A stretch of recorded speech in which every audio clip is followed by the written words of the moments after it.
Dividing cells go through this 3-stage life cycle, which we call the cell cycle.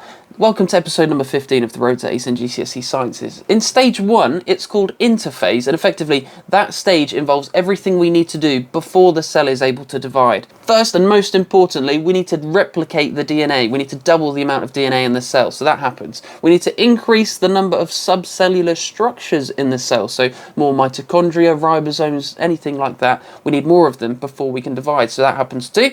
And also the cell needs to grow. So DNA replicates, increased number of subcellular structures, the cell grows. That is interphase, which is stage 1 of the cell cycle. Stage 2 is mitosis, which is where one set of chromosomes is pulled to each end of the cell. That is mitosis, and that's it. It's effectively the nucleus dividing. Lastly, stage 3 is where the cell itself splits into two, so the cell membrane and cytoplasm divide. This has a fancy name, cytokinesis. You don't need to know that for your GCSE though. So to sum it up, the cell cycle, the first stage, DNA replicates, increased number of subcellular structures, and the cell grows. Stage 2 is mitosis, where one set of chromosomes is pulled to each pole of the cell, and then stage 3 is where the cell membrane and cytoplasm divide. That's cytokinesis. I hope that was helpful. Let me know what you'd like to learn in episode 16 of the Road to Ace in GCSE Sciences tomorrow. Have a good evening.